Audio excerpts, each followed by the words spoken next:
And for a deeper dive on how Democrats view their chances for tonight, we are joined by the Speaker of the House, Nancy Pelosi. Madam Speaker, thank you so much for being here. And I do want to get right to the election, but of course I have to ask you, how is your husband Paul doing? It's so nice to ask.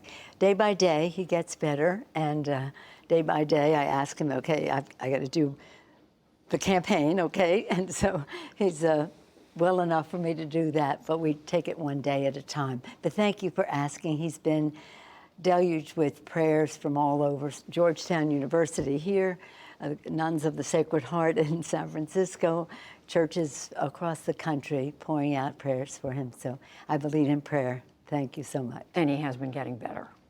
Just making progress. We can't help but notice that the Republicans have spent, I think, hundreds of millions of dollars over the last many years attacking you. They've come after you on one thing after another. Just this year, they've spent, we looked it up, $50 million.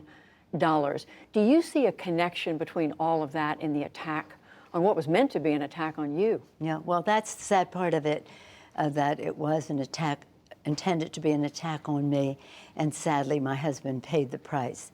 What's sad about both of the sentences that you said, one about the ads, the negative ads, the misrepresentations, is I always try to encourage many women, especially, to run for office, and they'll say to me, I don't know if I could handle all the attack that you receive. I don't know if I can pass that on to my family. And I say, no, you can't pay attention to them. As long as you're affected, you will be a target. But the fact is, if you take the attacks and then you feed the disinformation and you get a physical attack, that's almost too much to ask. So I'm concerned we have to find a better path. We have to unify. We have to heal. Is it clear to you that we can heal? We have to. We're America. This is the greatest place that ever existed in the world, and I have great confidence in the American people. So let's talk about the election. Okay. You just heard us reporting the polls are showing this looks like a good night, a good day for Republicans to take back control of the House. Do you see a way for Democrats to hold on? I do. I have always objected to the presentation, the media thread that was out there. You can't win because it's an off year. So who cares? We have great candidates who have confidence and courage to run because they believe and they know why they're running. And they know that our democracy is at stake, our planet is at risk, but also that you win these elections on the kitchen table issues. And we have a great record. So let me just say, I have three measures: message, mobilization, money, that we have to have. But the most important part of that is that's the platform for our candidates to stand on. We have far superior candidates. We own the ground out there today.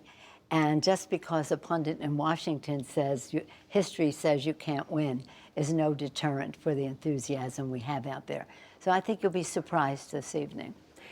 You mentioned kitchen table issues. Yes. I'm sure you know there are a number of Democratic analysts out there saying, people who identify as Democrats, who are saying they think too many of the Democratic candidates this year were talking about, as important as they are, issues like abortion and democracy, rather than tackling head-on the question of inflation, the economy, crime, the issues that people say they're worried about. Well, with all due respect to whoever those analysts are, our candidates know their districts, and they are connecting to their districts. So the message that might be useful for somebody in Washington, D.C. is maybe not the message that works. Our candidates are contrasting themselves in a positive way about what they believe in: lower cost, bigger paychecks, safer communities, and a record that the Democrats have in that regard, that our great president has taken the lead on and Congress has fulfilled. And they take their message and I support freedom of choice for a woman. You support a nationwide ban on abortion.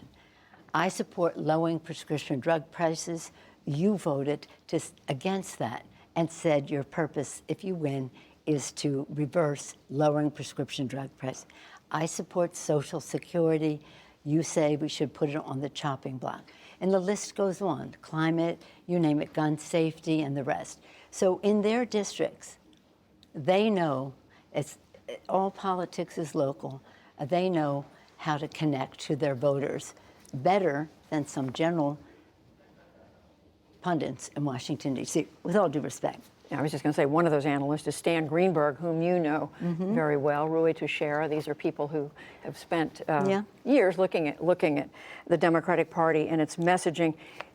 The current Republican leader in the House, Minority Leader Kevin McCarthy, talking about the debt ceiling vote, which is going to come up in weeks to come, speaks about it in terms of we're going to have to hold back on government spending, cut back on government spending before we agree to raise the debt ceiling. What does that say to you? Well, it says to us that one place that they are targeting is Social Security.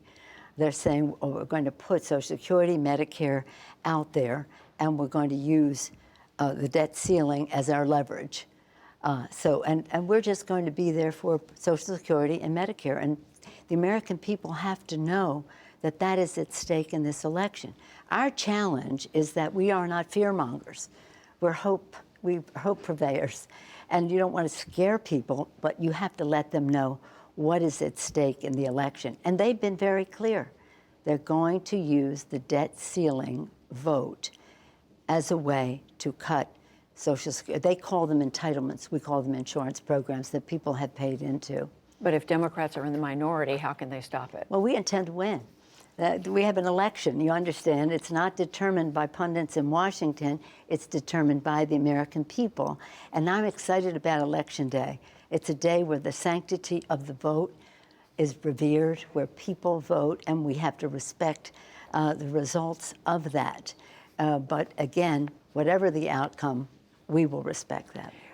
A lot of attention is devoted over the past year to the January 6th, the select committee investigating what happened, public hearings. A lot of people thought that would play a big role in the election this fall. It is not turning out to be. Voters are not saying that's at the top or anywhere near the top of the list of their concerns. Why do you think that is? Well, we never intended it to be a political item. It's about seeking the truth, and it has had an impact on taking people to a place where they see the truth more clearly.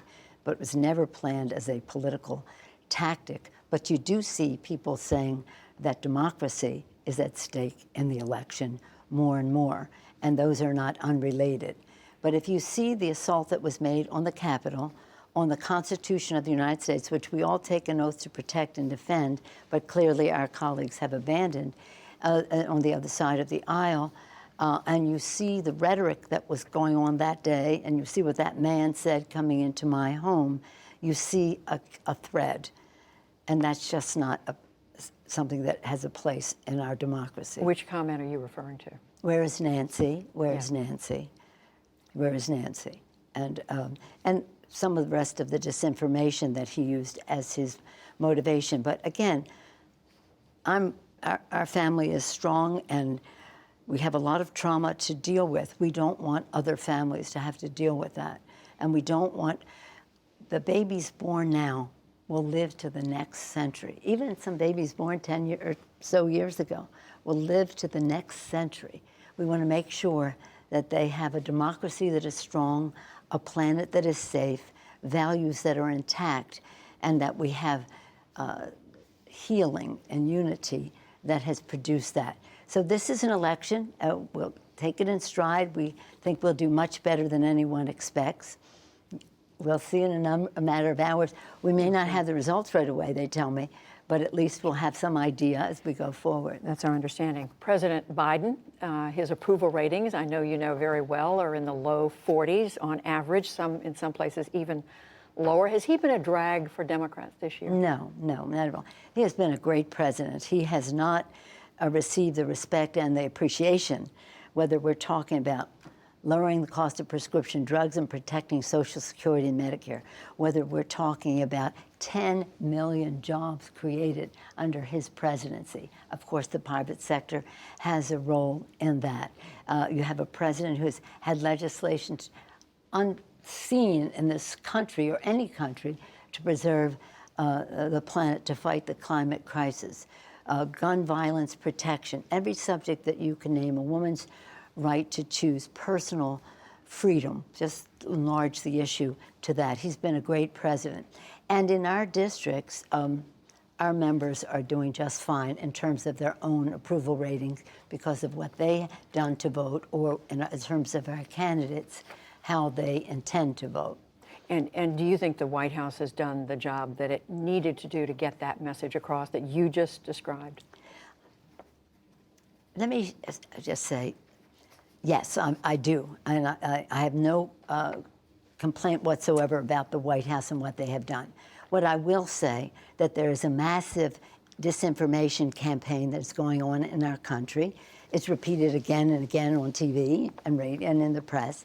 The clicks on it, or the clips and the clicks on it are formidable. And that's what's called news. Now, endless, deep, dark, special interest money is pouring into that. People who don't want to pay taxes, people who are still fighting the Civil War, some combination of those people. So again, the